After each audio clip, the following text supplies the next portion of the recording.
ang nawawalang hiyas ng korona, isang salaysay ng lihim, kapangyarihan, at pagkakawatak-watak sa loob ng palasyo. Sa isang katang-isip na salaysay na umiikot sa loob ng imahinasyon ng kasaysayan ng monarkiya, ang katahimikan ng Buckingham Palace ay muling niyanig ng isang pangyayaring hindi inaasahan. Sa gitna ng patuloy na pagdadalamhati sa pagpanaw ni Reyna Elizabeth II, isang bagong alon ng misteryo ang bumalot sa institusyong matagal ng simbolo ng katatagan at tradisyon. 3 taon matapos ang makasaysayang libing ng Reyna na sinaksihan ng milyon-milyon sa buong mundo, tila unti-unti nang bumabalik sa normal ang takbo ng monarkiya. Ang mga itim na banderang simbolo ng pagluluksa ay tinanggal. Ang mga bulwagan ay muling napuno ng opisyal na tungkulin at ang publiko ay tila handa ng magpatuloy. Ngunit sa likod ng maringal na pader ng palasyo, may mga lihim na hindi kailanman tunay na nailibing. Ayon sa tradisyon, ang lahat ng personal na gamit ng yumao na monarka, mga alahas, liham, tala, at mga pribadong dokumento ay isinasa ilalim sa mahigpit na pangangalaga sa loob ng 99 hanggang 100 taon bago tuluyang buksan sa publiko. Ito ay bahagi ng proteksyon sa kasaysayan at dangal ng korona. Ngunit sa isang umagang tila payapa, isang ulat ang dumating na yumanig sa lahat. Si Donald Walton, ang tagapangalaga ng yaman ng korona, ay dumating sa Buckingham Palace na may dalang balitang hindi inaasahan. May mga nawawalang mahahalagang gamit ng Reyna. Kabilang dito ang mga alahas na may malaking simbolikong halaga, isang sapphire brooch na madalas isuot sa mahahalagang okasyon, isang kwintas ng perlas na naging saksi sa ilan sa pinakamalungkot na sandali ng pamilya, at ilang personal na talaarawan na naglalaman ng mga pribadong kaisipan ng Reyna sa mga huling taon ng kanyang buhay. Sa sandaling marinig ito ni na Prinsipe William at Prinsesa Anne, agad na ipinatawag ang isang agarang pagpupulong sa isang silid na karaniwang ginagamit lamang sa mga krisis ng estado. Ang atmosfera ay mabigat, puno ng pagdududa at bigat ng responsibilidad. Tahimik, ngunit matalim ang mga tanong, habang si Walton ay pilit na inaalala ang bawat detalye ng kanyang pangangalaga. Paanong naglaho ang mga ito sa ilalim ng mahigpit na pagbabantay? Tanong ni William, habang ramdam ang bigat ng tungkulin bilang tagapagmana ng korona. Ngunit walang malinaw na sagot ang dumating. Tanging mga palusot, haka-haka, at pangakong sisiyasatin ang katotohanan.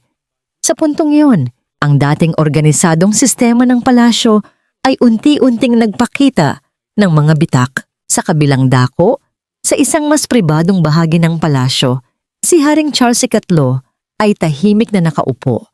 Tila binabasa ang bigat ng bawat pangyayari. Ang pagkawala ng mga alaala ng kanyang ina ay hindi lamang simpleng isyu ng seguridad. Ito ay tila paglapastangan sa kanyang pamana. Sa kanyang tahimik ngunit matatag na tinig, iniutos niya ang agarang imbestigasyon, walang puwang, para sa pagtatago o pagpapalambot ng katotohanan.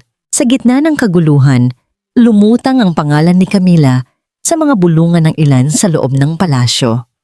Ayon sa haka-haka sa katang-isip na salaysay na ito, may mga galaw umano ng paglipat ng ilang mahahalagang gamit sa mga pribadong silid ng ilang miyembro ng pamilya. Ngunit tulad ng maraming usap-usapan sa loob ng palasyo, ang katotohanan ay nababalot ng dilim at intriga. Habang lumalalim ang imbestigasyon, mas lumilitaw ang mas malawak na larawan.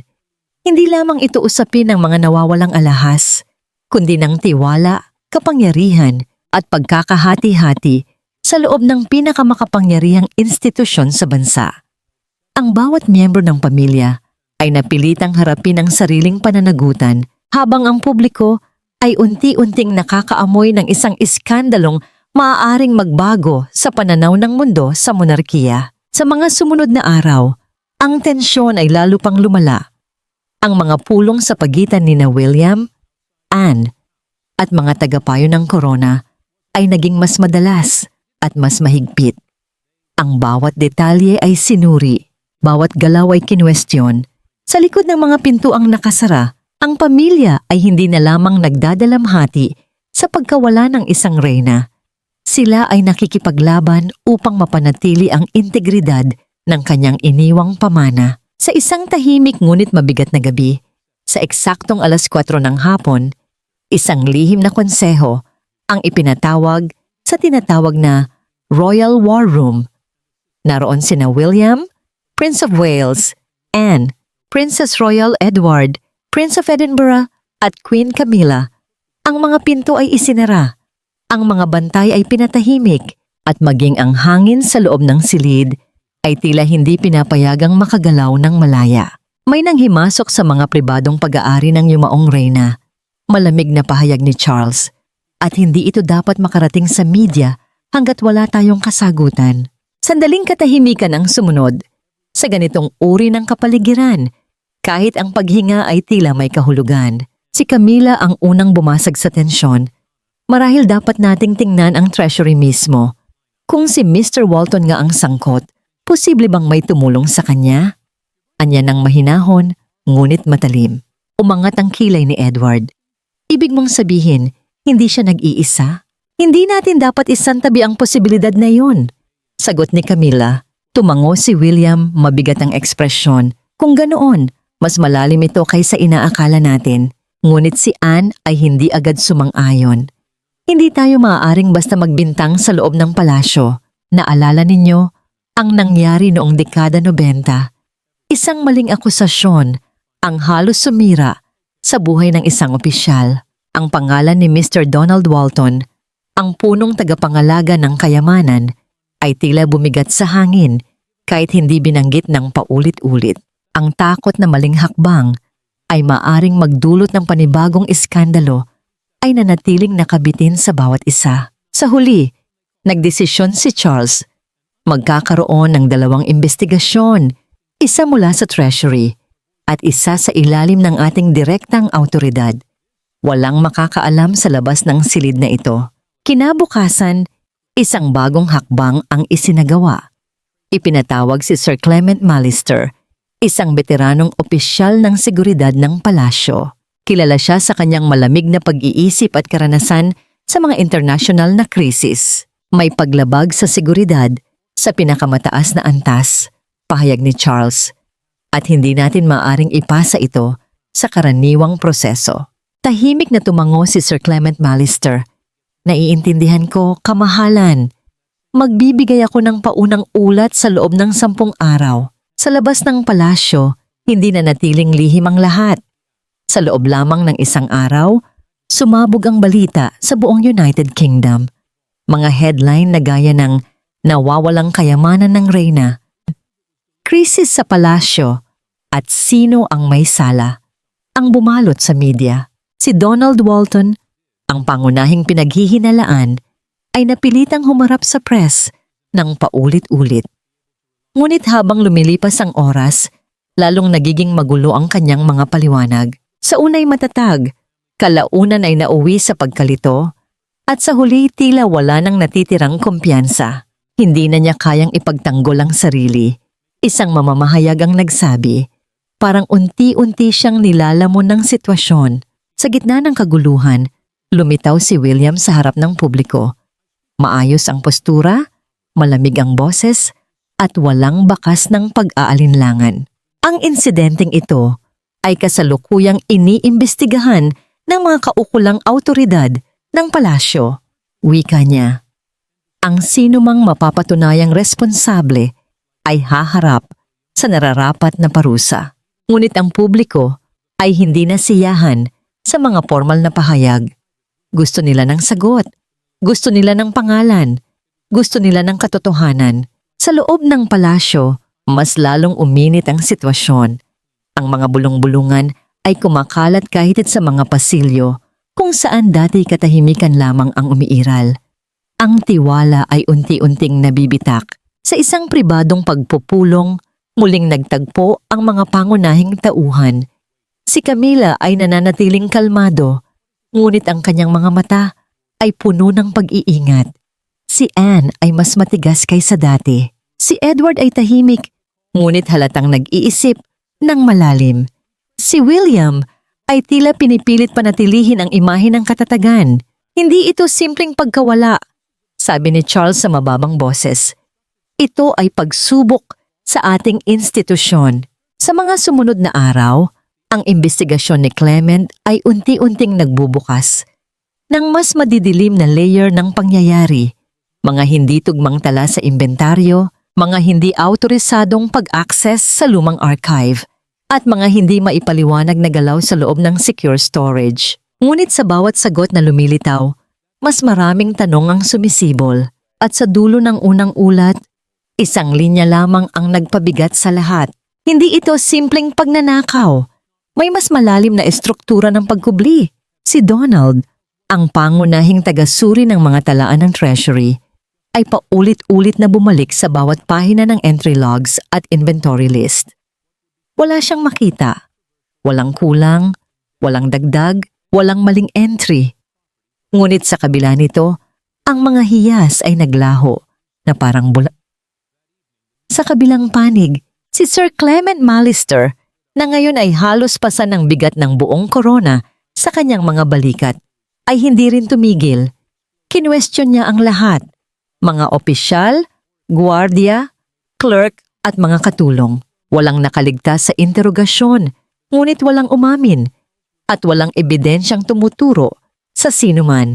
Ang palasyo ay tila isang bakal na kahon, sarado, bantay sarado at walang puwang para sa kahit anong paglusot. Ngunit kung ganoon, paano naglaho ang mga hiyas na matagal ng simbolo ng kapangyarihan ng kaharian? Lumipas ang 7 araw sa isang tahimik na gabi habang unti-unting nilalamon ng dilim ang silid-aklatan ng palasyo, na natiling gising si Sir Clement sa kanyang salaming opisina sa Silangang Pakpak. Paulit-ulit niyang binabalikan ang mga case file, naghahanap ng kahit maliit na bitak sa mga detalye. Ngunit ang bawat linya ay humahantong lamang sa wala. Sa huli, tinawag niya ang kanyang 7 pinakamahuhusay na tauhan. Magkita tayo sa archive hall sa loob ng 20 minuto. Aniya sa radyo ng komunikasyon. Hindi tayo uuwi hanggat walang kahit isang malinaw na lead. Nagtipon sila sa isang malamig at walang bintanang silid sa ilalim ng Buckingham Palace. Isang lugar na puno ng mga bakal na cabinet at monitor ng seguridad. Muling sinuri ang bawat duty log, bawat shift report, bawat entry sheet. Ngunit hanggang madaling araw, wala pa ring lumilitaw na sagot. Hanggang sa isang tahimik na boses ang bumasag sa katahimikan. Wait! Hindi ito tumutugma, sabi ni Donna, isang bagong analyst na halos hindi napapansin noon. Bigla siyang tumayo, hinawakan ng kanyang laptop at mabilis na lumapit sa mesa. Sir Clement, kailangan niyo itong makita.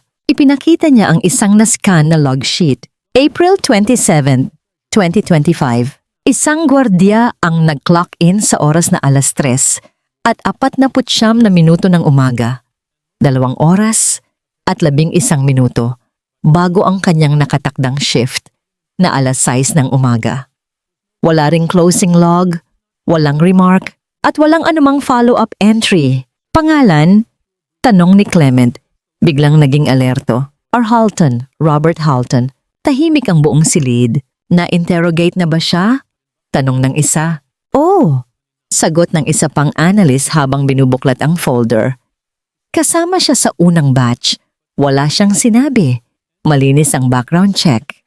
Ngunit sa pagkakataong yon, ramdam ni Clement ang isang bagay na hindi niya naramdaman sa nakalipas na 7 araw. Isang direksyong maaaring totoo. May hindi tayo nakita. Mariin niyang sabi. Gisingin ang lahat. Kinabukasan, 8:00 ng umaga, muling tumawag si Clement kay Donald. Kailangan ko ang buong profile at contact records ni Robert Halton. Halton? Ulit ni Donald. Sige, sandali. Pagkalipas ng 2 minuto, bumalik ang boses sa linya. 11 taon na sa serbisyo. Wala ni isang black mark. Lahat na maninmalin. Kung ganoon, sagot ni Clement, dalhin siya dito. Dinala si Halton sa isang tahimik na silid ng interogasyon, isang upuan, isang recorder. Si Clement at Donna sa harap niya.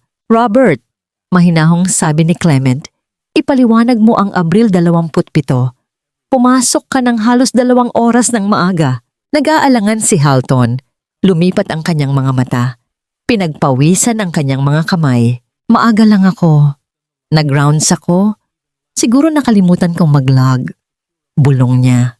5 taon ng perpektong serbisyo at nakalimutan mo ang protocol? Mariing tanong ni Donna. Lalong naging tensyonado ang hangin. Pwede ka naming suspendihin. Dagdag niya. O i-flag sa National Security List. Doon tuluyang gumuho si Halton. Hindi ko sinasadya. Pabulong niyang sabi. Nanginginig ang boses.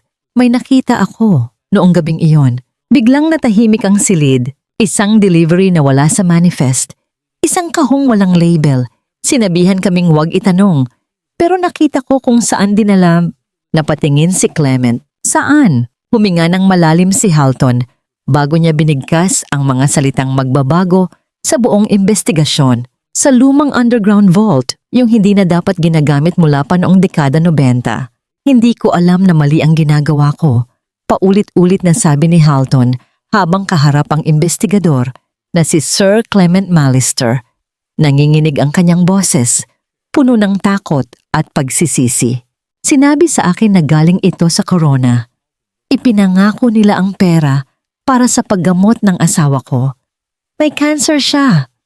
Wala akong ibang pagpipilian. Tahimik ang silid. Sa harap niya nakaupo si Clement. Matigas, malamig, at walang emosyon. Sino ang tumawag sa'yo? Tanong niya. Hindi ko alam. Sagot ni Halton. Isang boses lang, walang pangalan. Sinabi nilang emergency order ito, royal instruction daw. Nagkatinginan ang mga investigador. Kasama ni Clement si Donna, ang eksperto sa digital tracing. Habang nagpapatuloy ang interogasyon, lumalabas ang mas masakit na detalye. Alam nang tumawag ang personal na impormasyon ni Halton. Ang pangalan niya, oras ng duty, pati ang paaralan ng anak niya. Hindi ito aksidente, bulong ni Donna. Sa pag-check ng call log, natagpuan ang isang hindi kilalang numero. Tumawag sila agad. Isang babae ang sumagot. Kalmado at malamig ang boses. Hello! Ngunit bago pa matapos ang pagpapakilala ni Sir Clement Mallister bilang Chief Security Officer, pinutol na ang linya. Sa loob ng ilang minuto, natunto ni Donna ang GPS signal. Ang resulta ay nagdulot ng katahimikan na mas mabigat pa sa anumang sigaw. Galing ito sa loob ng palasyo, sabi niya. Tumigil ang mundo ni Clement. Hindi ito simpleng paglabag. Ito ay organisado, sinadya. At mas nakakatakot, galing sa loob ng mga pader na dapat sana'y pinakasigurado sa bansa. Nang makarating ang ulat kay King Charles III, agad siyang nagpatawag ng saradong pagpupulong sa kanyang pribadong silid. Tahimik ang paligid habang inilalatag ni Clement ang buong detalye. Sigurado ka ba? Tanong ng hari. Walang duda, mahal na hari. Ang tawag ay mula rito mismo sa palasyo. Isang mahabang katahimikan ang sumunod. Tumingin si Charles sa bintana. Tila hinahanap ang sagot sa gitna ng hardin. Walang dapat makaalam. Sa ngayon, sa likod ng mga pader ng kapangyarihan, nagsimula ang isang lihim na operasyon. Sa mungkahi ni Clement, ang mga personal na katulong ng maharlikang pamilya ay tahimik na inatasang magsagawa ng masusing paghahanap. Walang uniforme, walang press, walang bakas ng gulo. Kasama sa mga sinusuri ang mga silid ng Prince William, Princess Anne, Prince Edward at maging ang mismong hari. 2 araw ang lumipas nang walang anumang resulta. Hanggang sa isang tagapaglingkod mula sa wing ni Queen Camilla ang dumating kay Clement, nanginginig at maputla. May nakita po ako. Isang maliit na kahon na hugis kuneho, nakatago sa ilalim ng aparador. Sa loob nito, isang hiyas na matagal nang nawawala mula sa Royal Vault. Ang Sapphire Jubilee Brooch. Nang kumpirmahin ng eksperto, malinaw ang katotohanan. Tunay ito at hindi ito dapat nasa labas ng vault mula pa noong pumanaw ang reyna. Tumahimik ang lahat. Sa harap ni King Charles III at ni Clement, ang brooch ay nakalatag sa mesa na parang ebidensyang humihinga ng sariling kasaysayan. Isang tanong ang umiikot sa hangin. Paano ito napunta doon? At sino ang may kakayahang gawin iyon nang walang pahintulot? Isa lang ang may direktang access sa mga ganitong bagay sa loob ng pamilya. Bulong ni Clement. Sa loob ng malamig at tahimik na silid ng Buckingham Palace, ang hangin ay tila hindi humihinga. Ang bawat sandali ay mabigat, puno ng tensyon at mga salitang maaaring magbago ng direksyon ng kasaysayan ng monarkiya. Sa harap ng mesa na nababalutan ng dilim at kandilang kumikislap, si King Charles III ay nakaupo. Hawak ang bigat ng isang desisyong hindi madaling bigkasin. Clement said, "Queen Camilla, summon her." Malamig na utos ni Charles. Makalipas ang 20 minuto, dumating si Queen Camilla. Suot niya ang isang madilim na berdeng coat at isang perlas na kwintas. Simbolo ng kanyang estado sa loob ng maharlikang pamilya. Ngunit sa gabing iyon, ang mga simbolo ng karangyaan ay tila walang saysay. "Charles," mahinahon niyang sabi, "ano ito?" Ngunit hindi agad sumagot ang hari. Sa halip, itinuro niya ang isang brooch na nakalapag sa velvet tray, isang piraso ng alahas na dating pagmamay-ari ni Reyna Elizabeth. Sa tabi nito, isang ulat mula sa imbestigasyon, ang tahimik na sumasaksi sa bigat ng akusasyon, natagpuan sa silid ni Eliza. Malamig na pahayag ni Clement. At ang tawag na nag-utos kay Halton na buksan ang vault. Natuntun namin, nagmula ito sa parehong wing kung saan natagpuan ang brooch. Sa unang pagkakataon, bahagyang nagbago ang ekspresyon ni Camilla, ngunit hindi ito takot, kundi galit. Ito ay katawa-tawa. Mariin niyang sagot. "Inaakusahan ninyo akong nagnakaw sa vault ng ina ng hari at itinago ito sa aking apo?" Ngunit si Charles ay nanatiling malamig. Hindi ito simpleng paratang, ito ay pagtataksil. Sa pagitan ng katahimikan, ang bigat ng mga salita ay tila pumipigil sa paghinga ng lahat sa silid. "Isipin mo," dagdag pa ni Clement, "sino ang may access, sino ang may kakayahan, at sino ang may motibo." Ngunit nanatiling tahimik si Camilla sa sandaling iyon. At sa katahimikan na iyon, tila may mas malalim na sugat na unti-unting bumubukas. "Wala nang dapat itago," sabi niya sa wakas, habang itinatayo ang sarili. "Hindi ko ninakaw iyon. Kinuha ko ang ipinangako sa akin." Ang kanyang tinig ay matatag, ngunit mabigat sa emosyon. "Noong nabubuhay pa ang iyong ina," dagdag niya, "sinabi niya sa akin na ang alahas na yon ay mapupunta sa akin balang araw. Kaya bakit ito ikinulong? Bakit kailangang maghintay ng ilang dekada?" Sa pagbanggit ng pangakong yon, tila mas lalong lumalim ang katahimikan sa silid. Walang gumalaw, walang nagsalita. Ngunit si King Charles III ay hindi natinag ng damdamin. Ang kanyang mga mata, pagod ngunit matalas, ay tumitig kay Camilla. Hindi niya nakita ang pagsisisi, kundi isang pagbibigay katwiran. Hindi ito tungkol sa alaala. Malamig niyang sabi, ito ay tungkol sa tiwala. Sa sumunod na oras, ipinatawag niya ang matataas na opisyal ng palasyo.